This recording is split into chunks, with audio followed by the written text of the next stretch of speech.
Kaa's Hunting His spots are the joy of the leopard, his horns are the buffalo's pride. Be clean, for the strength of the hunter is known by the gloss of his hide. If ye find that the bullock can toss you, or the heavy-browed Sambur can gore, ye need not stop work to inform us, we knew it 10 seasons before. Oppress not the cubs of the stranger, but hail them as sister and brother. For though they are little and fubsy, it may be the bear is their mother. There is none like to me, says the cub in the pride of his earliest kill. But the jungle is large, and the cub he is small. Let him think, and be still. Maxims of Baloo.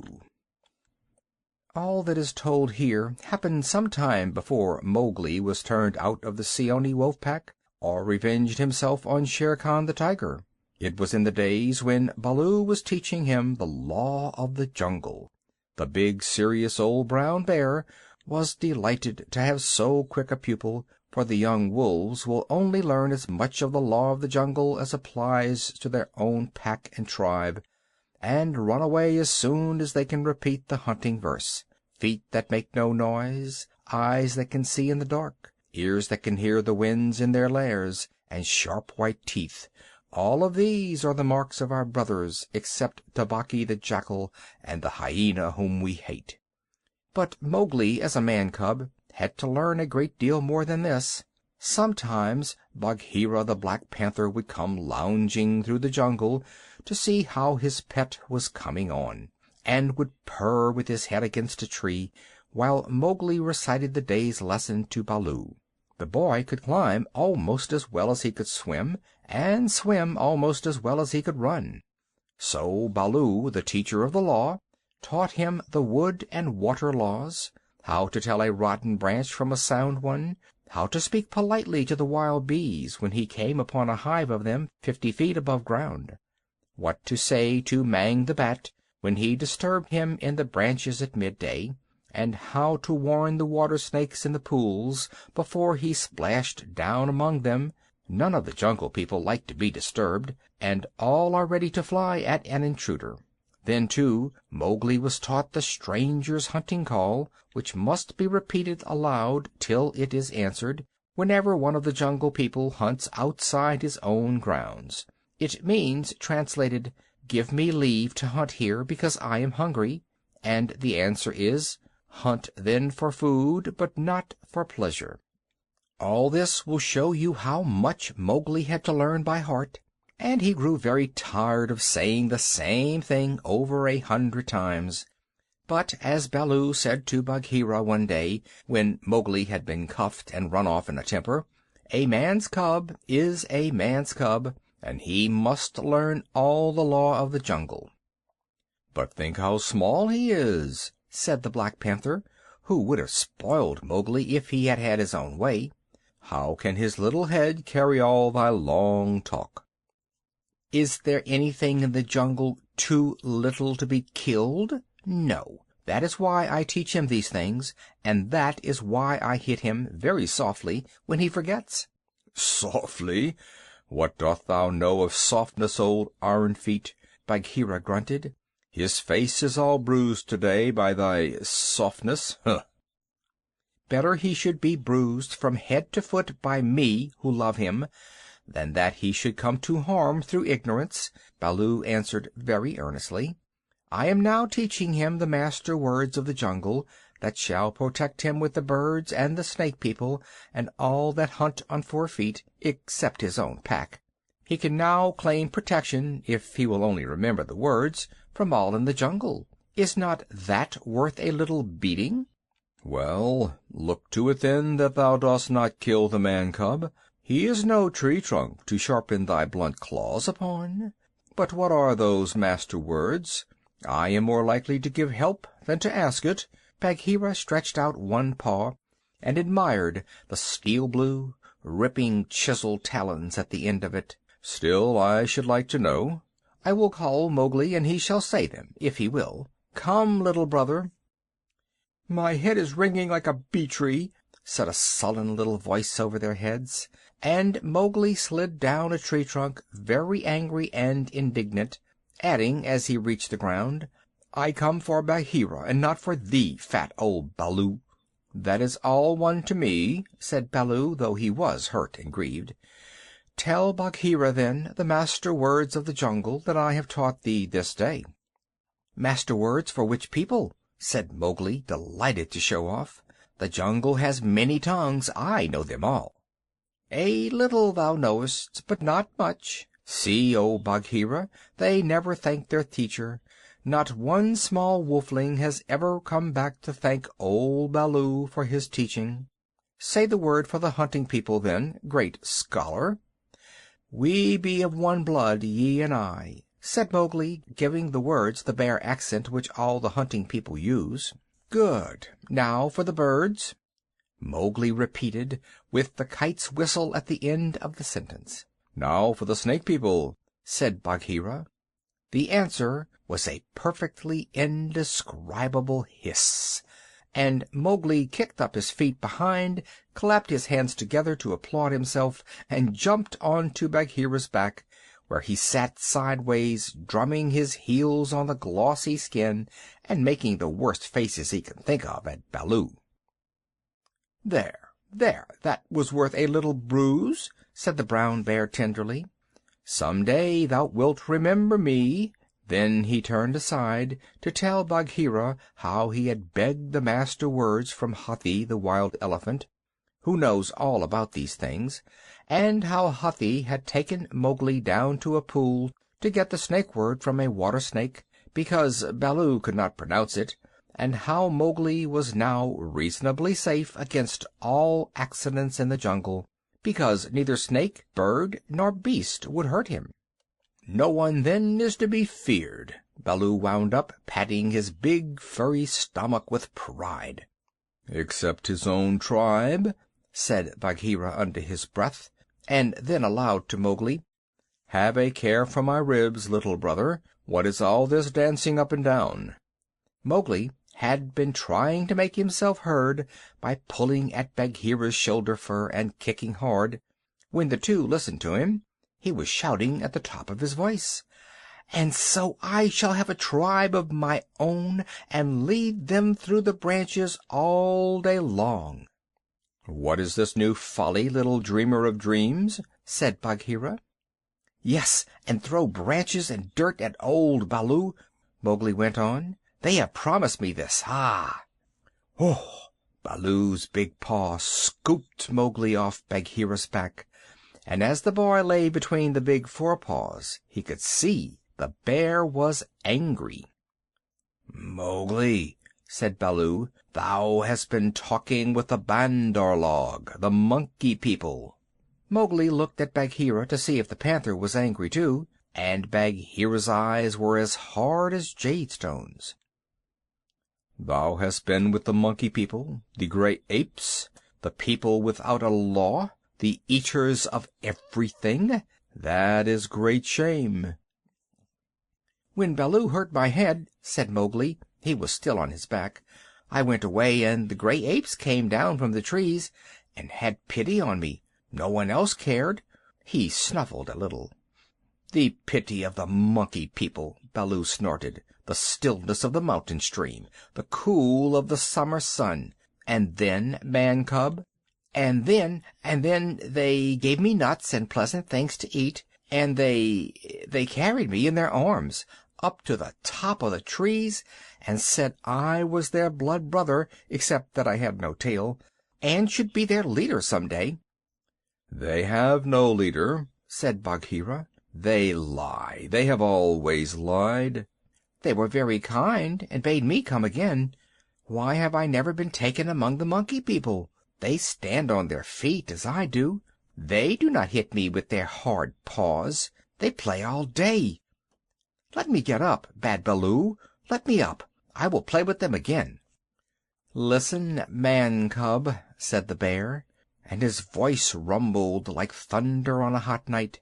"I have taught thee all the laws of the jungle for all the peoples of the jungle, except the Monkey People who live in the trees. They have no law. They are outcasts. They have no speech of their own, but use the stolen words which they overhear when they listen and peep and wait up above in the branches.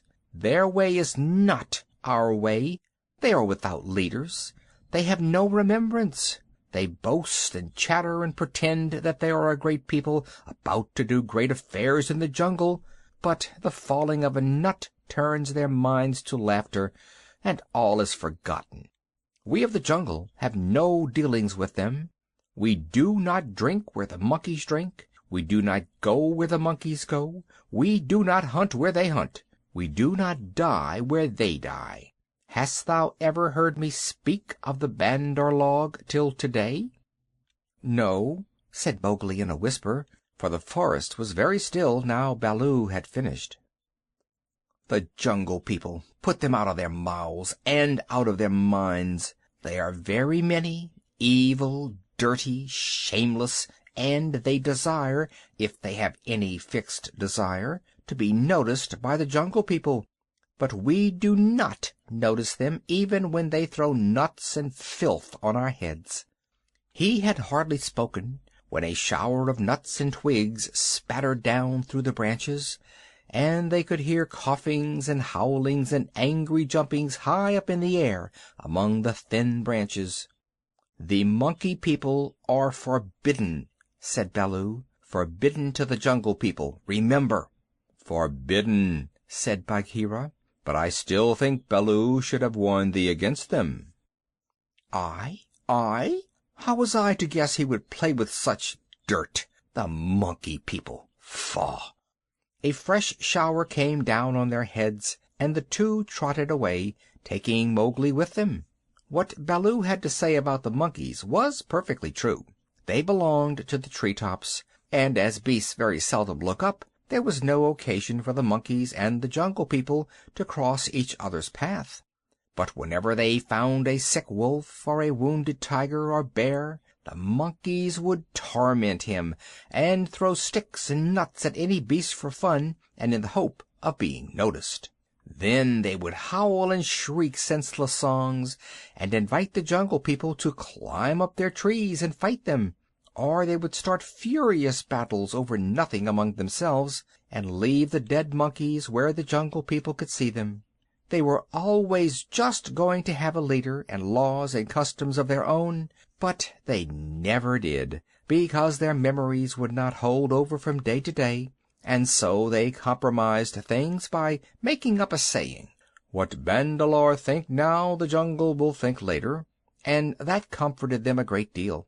None of the beasts could reach them, but on the other hand none of the beasts would notice them, and that was why they were so pleased when Mowgli came to play with them, and they heard how angry Baloo was.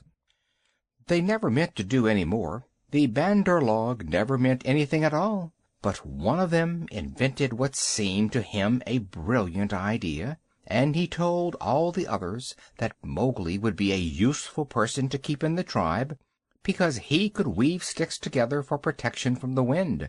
So if they caught him, they could make him teach them. Of course, Mowgli, as a woodcutter's child, inherited all sorts of instincts, and used to make little huts of fallen branches without thinking how he came to do it. The Monkey People, watching in the trees, considered his play most wonderful. This time, they said, they were really going to have a leader, and become the wisest people in the jungle. So wise that everyone else would notice and envy them. Therefore they followed Baloo and Bagheera and Mowgli through the jungle very quietly till it was time for the midday nap, and Mowgli, who was very much ashamed of himself, slept between the panther and the bear, resolving to have no more to do with the Monkey People. The next thing he remembered was feeling hands on his legs and arms, hard, strong little hands, and then a swash of branches in his face, and then he was staring down through the swaying boughs as Baloo woke the jungle with his deep cries, and Bagheera bounded up the trunk with every tooth bared. The Bandar log howled with triumph and scuffled away to the upper branches, where Bagheera dared not follow, shouting, "He has noticed us! Bagheera has noticed us! All the jungle people admire us for our skill and our cunning." Then they began their flight, and the flight of the Monkey People through Treeland is one of the things nobody can describe. They have their regular roads and crossroads, up hills and down hills, all laid out from 50 to 70 or 100 feet above the ground, and by these they can travel even at night if necessary. Two of the strongest monkeys caught Mowgli under the arms and swung off with him through the tree-tops, 20 feet at a bound. Had they been alone, they could have gone twice as fast, but the boy's weight held them back. Sick and giddy as Mowgli was, he could not help enjoying the wild rush, though the glimpses of earth far down below frightened him, and the terrible check and jerk at the end of the swing over nothing but empty air brought his heart between his teeth. His escort would rush him up a tree till he felt the thinnest, topmost branches crackle and bend under them, and then, with a cough and a whoop, would fling themselves into the air outward and downward, and bring up, hanging by their hands or their feet, to the lower limbs of the next tree. Sometimes he could see for miles and miles across the still green jungle, as a man on the top of a mast can see for miles across the sea. And then the branches and leaves would lash him across the face, and he and his two guards would be almost down to earth again. So, bounding and crashing and whooping and yelling, the whole tribe of Bandar log swept along the tree roads with Mowgli their prisoner. For a time he was afraid of being dropped. Then he grew angry, but knew better than to struggle. And then he began to think. The first thing was to send back word to Baloo and Bagheera, for at the pace the monkeys were going, he knew his friends would be left far behind. It was useless to look down, for he could only see the top sides of the branches, so he stared upward and saw, far away in the blue, Ran the Kite, balancing and wheeling as he kept watch over the jungle, waiting for things to die. Ran saw that the monkeys were carrying something, and dropped a few 100 yards to find out whether their load was good to eat. He whistled with surprise when he saw Mowgli being dragged up to a treetop, and heard him give the Kite call for "We be of one blood, thou and I." The waves of the branches closed over the boy, but Ran balanced away to the next tree in time to see the little brown face come up again. "Mark my trail!" Mowgli shouted. "Tell Baloo of the Seeonee Pack and Bagheera of the Council Rock." "In whose name, brother?" Ran had never seen Mowgli before, though of course he had heard of him. "Mowgli the Frog. Man cub they call me. Mark my trail." The last words were shrieked as he was being swung through the air, but Ran nodded and rose up till he looked no bigger than a speck of dust, and there he hung, watching with his telescope eyes the swaying of the treetops as Mowgli's escort whirled along. "They never go far," he said with a chuckle. "They never do what they set out to do. Always pecking at new things are the Bandar log. This time, if I have any eyesight, they have pecked down trouble for themselves, for Baloo is no fledgling, and Bagheera can, as I know, kill more than goats." So he rocked his wings, his feet gathered up under him, and waited. Meantime Baloo and Bagheera were furious with rage and grief. Bagheera climbed as he had never climbed before, but the thin branches broke beneath his weight, and he slipped down, his claws full of bark. "Why didst thou not warn the man cub?" he roared to poor Baloo, who had set off at a clumsy trot in the hope of overtaking the monkeys. "What was the use of half slaying him with blows if thou didst not warn him?" "Haste, oh haste! We may catch them yet," Baloo panted. "At that speed? It would not tire a wounded cow. Teacher of the law, cub beater, a mile of that rolling to and fro would burst thee open. Sit still and think. Make a plan. This is no time for chasing. They may drop him if we follow too close."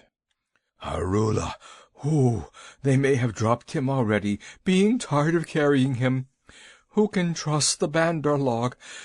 Put dead bats on my head, give me black bones to eat, roll me into the hives of the wild bees, that I may be stung to death, and bury me with the hyena, for I am most miserable of bears. Arul, Allah, oh, Mowgli, Mowgli, why did I not warn thee against the monkey folk, instead of breaking thy head? Now perhaps I may have knocked the day's lesson out of his mind, and he will be alone in the jungle without the master words." Baloo clasped his paws over his ears and rolled to and fro, moaning. "At least he gave me all the words correctly a little time ago," said Bagheera impatiently. "Baloo, thou hast neither memory nor respect. What would the jungle think if I, the Black Panther, curled myself up like Ikki the Porcupine and howled? What do I care what the jungle thinks? He may be dead by now." "Unless and until they drop him from the branches in sport, or kill him out of idleness, I have no fear for the man-cub. He is wise and well taught, and above all he has the eyes that make the jungle people afraid. But, and it is a great evil, he is in the power of the Bandar log, and they, because they live in trees, have no fear of any of our people." Bagheera licked one forepaw thoughtfully. "Fool that I am! Oh, fat, brown, root-digging fool that I am!" said Baloo, uncoiling himself with a jerk. "It is true what Hathi the Wild Elephant says, to each his own fear. And they, the Bandar log, fear Kaa the Rock Snake. He can climb as well as they can. He steals the young monkeys in the night. The whisper of his name makes their wicked tails cold. Let us go to Kaa." "What will he do for us? He is not of our tribe, being footless, and with most evil eyes," said Bagheera. "He is very old and very cunning. Above all, he is always hungry," said Baloo hopefully. "Promise him many goats." "He sleeps for a full month after he has once eaten. He may be asleep now, and even were he awake, what if he would rather kill his own goats?" Bagheera, who did not know much about Kaa, was naturally suspicious. "Then, in that case, thou and I together, old hunter, must make him see reason." Here Baloo rubbed his faded brown shoulder against the panther, and they went off to look for Kaa the Rock Python. They found him stretched out on a warm ledge in the afternoon sun, admiring his beautiful new coat, for he had been in retirement for the last 10 days, changing his skin, and now he was very splendid, darting his big blunt-nosed head along the ground, and twisting the 30 feet of his body into fantastic knots and curves, and licking his lips as he thought of his dinner to come. "He has not eaten," said Baloo with a grunt of relief, as soon as he saw the beautifully mottled brown and yellow jacket. "Be careful, Bagheera. He is always a little blind after he has changed his skin, and very quick to strike." Kaa was not a poison snake. In fact, he rather despised the poison snakes as cowards. But his strength lay in his hug, and when he had once lapped his huge coils round anybody, there was no more to be said. "Good hunting!" cried Baloo, sitting up on his haunches. Like all snakes of his breed, Kaa was rather deaf, and did not hear the call at first. Then he curled up, ready for any accident, his head lowered. "Good hunting for us all," he answered. "Oho, Baloo! What dost thou do here? Good hunting, Bagheera. One of us at least needs food. Is there any news of game afoot? A doe now, or even a young buck? I am as empty as a dried well." "We are hunting," said Baloo carelessly. He knew that you must not hurry Kaa. He is too big. "Give me permission to come with you," said Kaa. "A blow more or less is nothing to thee, Bagheera or Baloo. But I have to wait and wait for days in a wood path, and climb half a night on the mere chance of a young ape. Pshaw! The branches are not what they were when I was young. Rotten twigs and dry boughs are they all." "Maybe thy great weight has something to do with the matter," said Baloo. "I am a fair length, said Kaa with a little pride. "But for all that, it is the fault of this new-grown timber. I came very near to falling on my last hunt, very near indeed, and the noise of my slipping, for my tail was not tight wrapped around the tree, waked the Bandar log, and they called me most evil names." "Footless yellow earthworm," said Bagheera under his whiskers, as though he were trying to remember something. "Have they called me that?" said Kaa. "Something of that kind it was that they shouted to us last moon, but we never noticed them. They will say anything, even that thou hast lost all thy teeth, and wilt not face anything bigger than a kid, because they are indeed shameless, these Bandar log because thou art afraid of the he-goat's horns," Bagheera went on sweetly. Now a snake, especially a wary old python like Kaa, very seldom shows that he is angry, but Baloo and Bagheera could see the big swallowing muscles on either side of Kaa's throat ripple and bulge. "The Bandar log have shifted their grounds," he said quietly.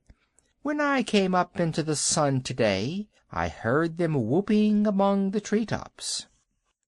It is the Bandar log that we follow now," said Baloo, but the words stuck in his throat, for that was the first time in his memory that one of the Jungle People had owned to being interested in the doings of the monkeys.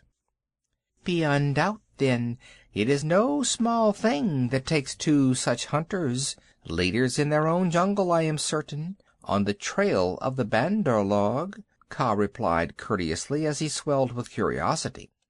"Indeed," Baloo began, "I am no more than the old and sometimes very foolish teacher of the law to the Seeonee wolf cubs, and Bagheera here—" "Is Bagheera," said the Black Panther, and his jaws shut with a snap, for he did not believe in being humble.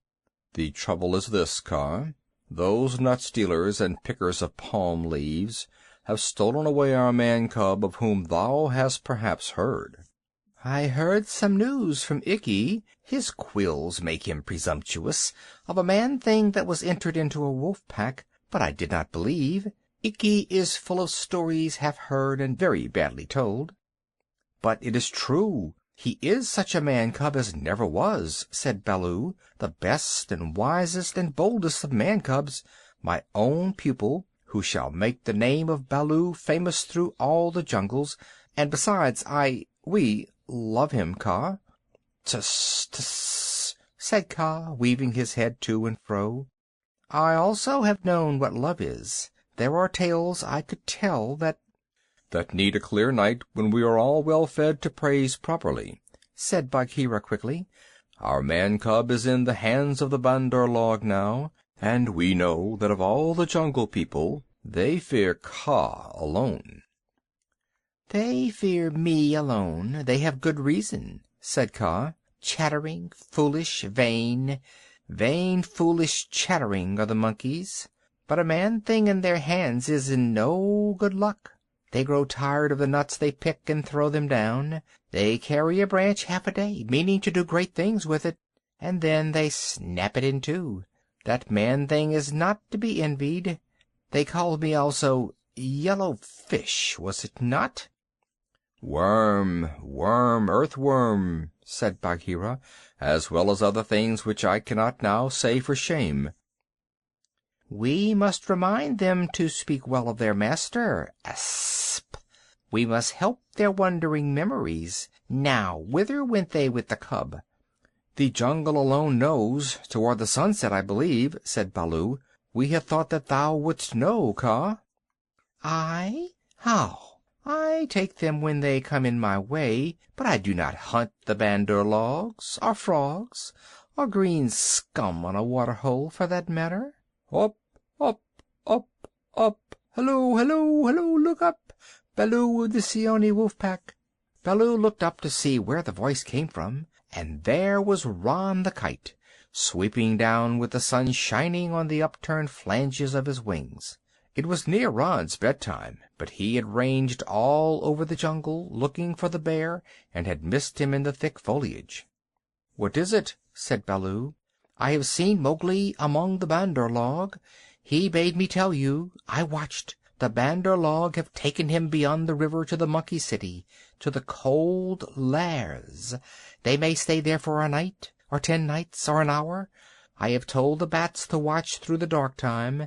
That is my message. Good hunting, all you below." "Full gorge and a deep sleep to you, Ron," cried Bagheera. "I will remember thee in my next kill, and put aside the head for thee alone, O best of kites." "It is nothing, it is nothing. The boy held the master word. I could have done no less." And Ron circled up again to his roost. "He has not forgotten to use his tongue," said Baloo with a chuckle of pride. "To think of one so young remembering the master word for the birds too, while he was being pulled across trees." "It was most firmly driven into him," said Bagheera. "But I am proud of him. And now we must go to the Cold Lairs." They all knew where that place was, but few of the jungle people ever went there, because what they called the Cold Lairs was an old deserted city, lost and buried in the jungle, and beasts seldom use a place that men have once used. The wild boar will, but the hunting tribes do not. Besides, the monkeys live there as much as they could be said to live anywhere, and no self-respecting animal would come within eye-shot of it, except in times of drought, when the half-ruined tanks and reservoirs held a little water. "It is a half-night's journey at full speed," said Bagheera, and Baloo looked very serious. "I will go as fast as I can," he said anxiously. "We dare not wait for thee. Follow, Baloo. We must go on the quick foot, Kaa and I." "Feet or no feet, I can keep abreast of all thy four," said Kaa shortly. Baloo made one effort to hurry, but had to sit down panting, and so they left him to come on later, while Bagheera hurried forward at the quick panther canter. Kaa said nothing, but strive as Bagheera might, the huge rock python held level with him. When they came to a hill stream, Bagheera gained, because he bounded across while Kaa swam, his head and 2 feet of his neck clearing the water, but on level ground Kaa made up the distance. "By the broken lock that freed me," said Bagheera when twilight had fallen, "thou art no slow goer." "I am hungry," said Kaa. "Besides, they call me Speckled Frog." "Worm, earthworm, and yellow to boot." "All one. Let us go on." And Kaa seemed to pour himself along the ground, finding the shortest road with his steady eyes and keeping to it. End of Part 1 of Kaa's Hunting.